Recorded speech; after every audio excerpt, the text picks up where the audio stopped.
If you've ever had the experience of telling your doctor that you're eating a carnivore diet, you can picture it in your mind right now.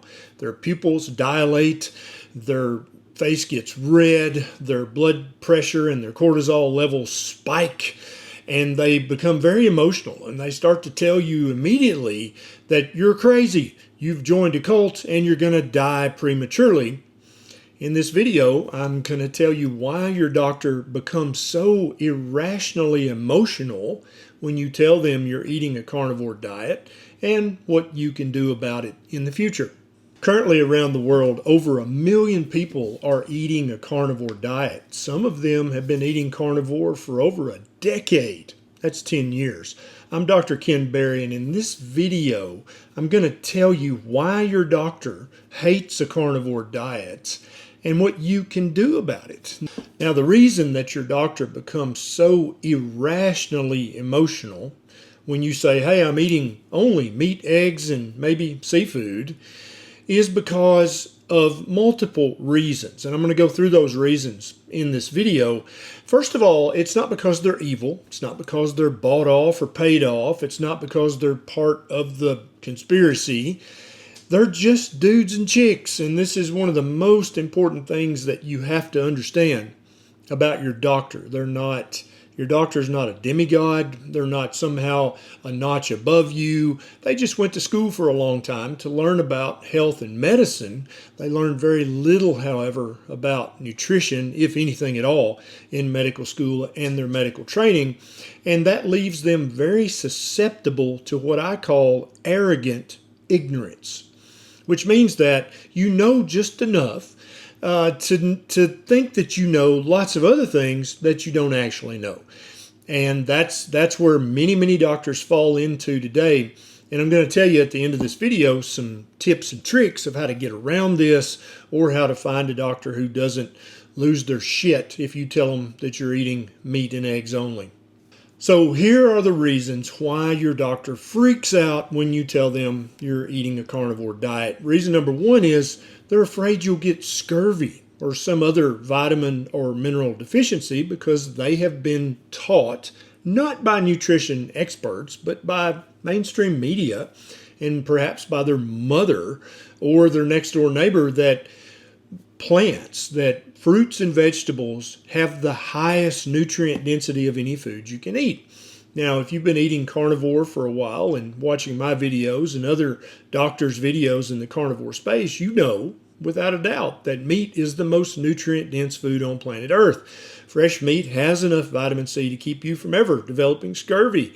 If you include organ meats in your diet, then it's like taking a multivitamin, multi-mineral. You will never develop a vitamin or mineral deficiency. But if your doctor still believes in the false narrative that plant-based is best, that fruits and vegetables have more vitamins and minerals than meat, then they're going to freak out about this. Reason number two is that meat doesn't contain any fiber, and without fiber, your colon will explode like a nuclear bomb. Now, as I said earlier, there are people who've been eating a carnivore diet for several decades. This is fact number one that will help you understand this. Fact number two is fiber is not considered by any nutrition body to be an essential nutrient. Essential means that your body can't make it and that you need it. If you don't get it, you will get sick, you will suffer, and you will die. Well, if that were true about fiber, then there would be carnivores who've been carnivore over 5 years, 10 years, 15 years, 20 years, who would be very sick, who would be crippled, who would be disabled because of their lack of fiber for all those years. But what we see contrary to that is that the longer someone's been a carnivore, the younger they look. When you compare their apparent age to their chronological age, you're like, you don't look your age. You look much younger. You seem much healthier. You have more energy. You're happier. You're more mentally clear and sharp. That wouldn't be possible if fiber were an essential nutrient, and if not eating fiber somehow damaged your health. If your doctor says, oh, you'll get colon cancer if you don't eat fiber, What they're relying on is observational data, which is not the kind of data that you have to rely on to make a causal statement like that. So they're saying the lack of fiber will increase your risk of colon cancer. The research out there on this is epidemiological research. It can never show a causal relationship, as in, if you don't eat enough fiber, you will increase your risk of colon cancer. That's not a rational statement based on the research that we have. The answer is, the truth is, nobody knows. If you need a little fiber occasionally, or if it's totally fine and healthy to never eat fiber. But if your doctor freaks out about your lack of fiber, it's a good clue to you that they're being irrational. They're not being intellectual. Reason number 3 your doctor hates carnivore is because it might raise your cholesterol.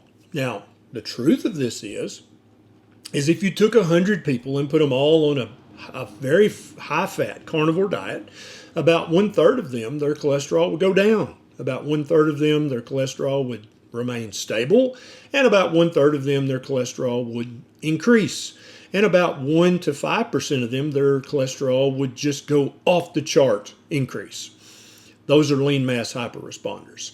Now, the problem with this being, oh my God, your cholesterol will go up, is because when you actually go back and look at all of the cholesterol research and LDL cholesterol research in its totality, you realize that virtually all of it was designed by the pharmaceutical companies that stand to profit if you take a pharmaceutical to lower your cholesterol. This is called a conflict of interest. This is called a perverse incentive. If indeed we are to believe that high cholesterol increases your risk of heart disease, or that high LDL cholesterol increases your risk of heart attack or stroke, or that elevated ApoB elevates your risk of heart attack or stroke, we need independent researchers, not funded by Big Pharma. The research not designed by Big Pharma, and the results not cherry-picked by Big Pharma. Once we have studies like that, then we can say, okay, we were wrong. But remember, 2/3 of people who start a high-fat carnivore diet don't have an increase in cholesterol. So how does your doctor know that you're in that 1/3 whose cholesterol will actually go up? Think about that. The next reason your doctor hates carnivore is because you need carbohydrates for energy, or you need carbohydrates or your brain won't function. Now again, if this were in fact true, then the over 1 million people currently eating a carnivore diet and benefiting from it would not be able to function. They would just be sitting in a corner somewhere, sucking their thumb and wetting their pants because their brain doesn't function. But what we actually see in the carnivore community is people saying, hey, my brain has never functioned better. My brain functions better now than it did 20 years ago. I haven't eaten a single carbohydrate, a single gram of sugar in months, and I have never felt better. My red blood cells still work. My kidneys work. Actually, my kidney function is better. My liver works. Actually, I got rid of my fatty liver. All my body organs seem to be working as well or better than before I started a carnivore diet. And of course, that would not be true if this myth that you need carbs for energy were actually true. The next reason that your doctor hates a carnivore diet is because your doctor, many doctors, believe in medical myths. They believe in things that are just not true. And this medical myth, which I call a big fat doctor lie, is that eating too much protein, especially animal protein, will harm your kidneys.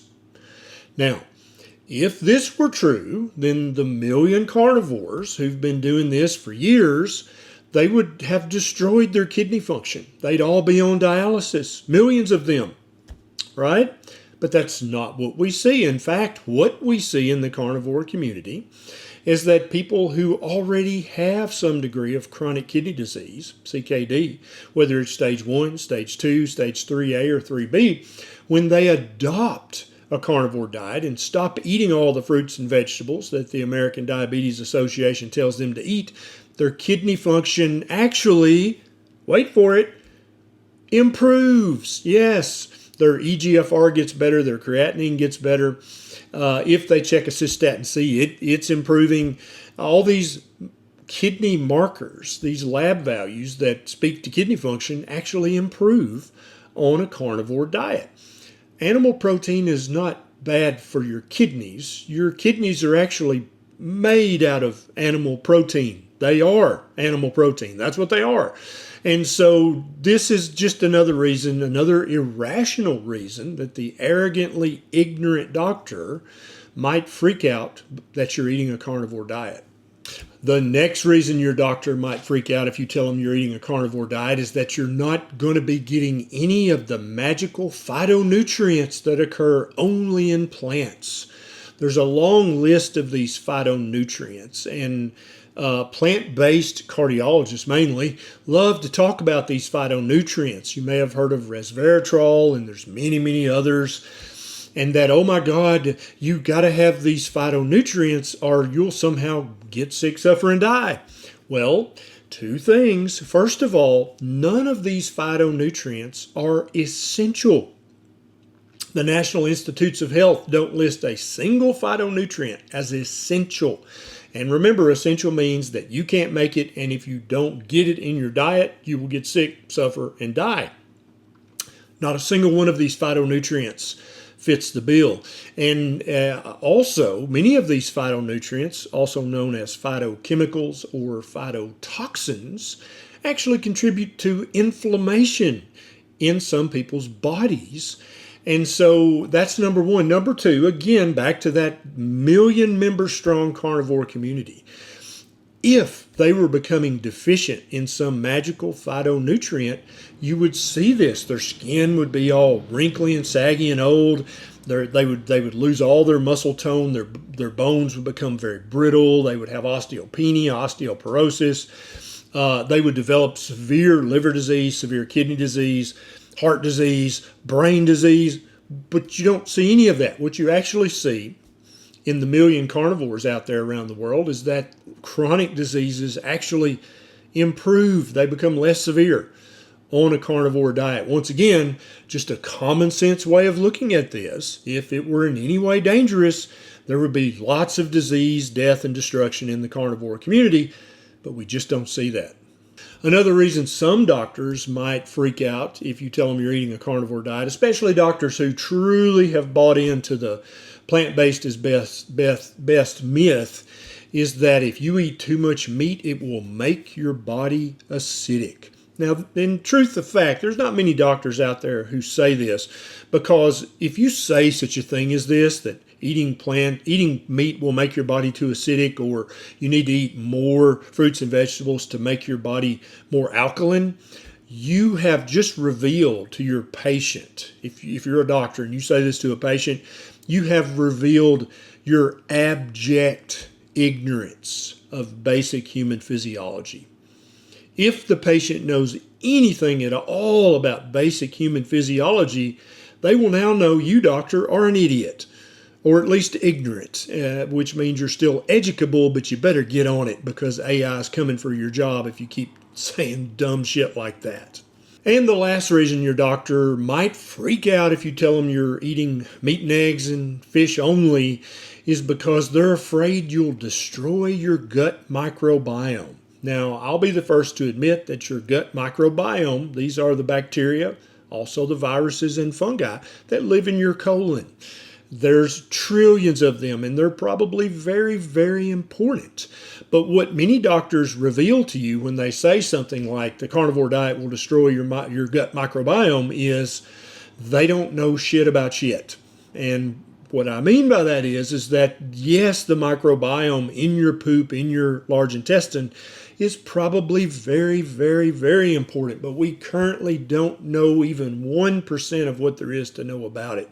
So any doctor who implies that they've got the human microbiome figured out and that they can give you dietary recommendations to optimize your gut microbiome is either ignorant or crazy or a shyster who's out to get your money with the big shelf of supplements that they're about to try to sell you. Anybody who is truly a world-class expert on microbiome in the human gut will readily admit to you that we don't know 99.9% of what there is to actually know about the human gut microbiome. We are infants when it comes to a global understanding of the human microbiome and all the probable things that it does to your body positively and negatively.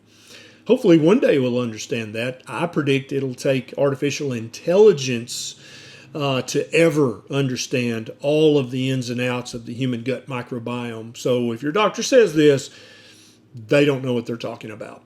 Now, let's talk about how you can prevent your doctor from freaking out about you eating a carnivore diet. Step number one is don't tell them. Here's what you're going to say when you go see a new doctor. You've been eating carnivore for a few months or a few years. You're feeling amazing. You're reversing chronic disease. And the doc says, well, tell me about your diet. You're not going to say, well, I'm eating nothing but meat, doc. Don't do that. Just say, I am eating a whole food, sugar-free, ancestrally appropriate diet that doesn't include any ultra-processed food whatsoever. And then shut up and smile. The doc's going to hear all those trigger words, all those key words, and they're going to be happy in their heart. And their blood pressure's not going to go up, and they're going to say, well, that sounds amazing. And how's the diet working for you, if they even ask anything else? Because, newsflash, your doctor doesn't give a damn about your diet. They ask the question because it's a checkbox on their little chart, okay? But if they do ask a secondary or a tertiary question, you can say, well, I've reversed my type 2 diabetes with this diet. I've gotten rid of fatty liver. My eczema's gone. My rosacea's gone. My toenail fungus is gone. I've lost 45 pounds. And my blood pressure's now what you see, which is beautifully normal. And the doc's going to now be a firm believer in your diet, this ancestrally appropriate, organic, non-GMO, sugar-free diet that includes no ultra-processed food at all.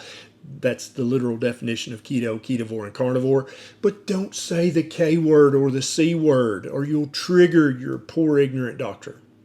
Step number 2 is join a private group who has healthcare providers inside the group.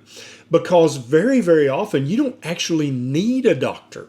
Unless you've broken a bone and you have an infection or you have some acute medical problem, you don't need a doctor to be your doctor. You just need someone with a MD level of human physiology knowledge to answer your question. So we have a private group like this, and I'm in there 4 or 5 times a week. We have registered nurses in there. We have pharmacists. We have healthcare providers. We have nurse practitioners, physician's assistants. We have retired doctors and retired dentists. Hundreds of them, who can answer your questions, because that's really all you need. Why do you want to go pay a copay to just get the answer to one question when you can join a group and be in the group for a month for less than your copay at the doctor's office? Solution number 3 is to go to a website like the Society for Metabolic Health Practitioners. They actually have a list of doctors from all over the world who understand a low-carb diet, who understand a ketogenic diet, and understand a carnivore diet, because these are all on the proper human diet spectrum. And if they understand one, they're going to understand the other.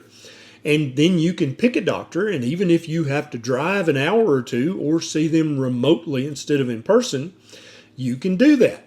Another final way to do this is to find a healthcare provider who may not even be in the state you live in, but they're licensed to practice medicine in that state. My good friend Amanda Dector, she's a nurse practitioner in Dixon, Tennessee, and she's licensed in 22 different states. And so she can be your doctor even if you live 4 states over from Tennessee. If she's not licensed in your state, you can still talk to one of her health coaches virtually for a much cheaper price than talking to the healthcare practitioner and get your question answered. Because in reality, that's all you really need is an answer to your question, right? Now, finally, not all doctors are going to lose their shit when you tell them you're eating a carnivore diet. More and more doctors every day are starting to get on board with a low-carb diet, a ketogenic diet, a ketovore diet, or even a carnivore diet. Many doctors are actually eating a carnivore diet themselves, but they're afraid to tell you that because they're afraid their medical board will get onto them, they'll get in trouble, they'll get dinged, they'll get fined, they'll get put on probation. This has happened to many doctors in the past, and understandably, many doctors are afraid of that. So more and more so, I really would actually, if your doctor seems amenable to what I said previously about I'm eating a sugar-free, whole food, real one ingredient diet that's ancestrally appropriate, if they're like, oh, I love that, then you might venture to say it's very, very, very low carb. And if they're like, oh, good, that's a good thing, maybe they're one of those doctors who's eating keto or carnivore, and they might be your new medical best friend. So I hope this video has helped you, and I hope you share this video with every single carnivore you know, because I'm sick and tired of carnivores getting reamed out by their doctor, getting fired by their doctor, because the carnivore diet option is one of the healthiest options that a human being can pick. It's time for doctors to either get on board with this or get left behind. This is Dr. Barry. I'll see you next time.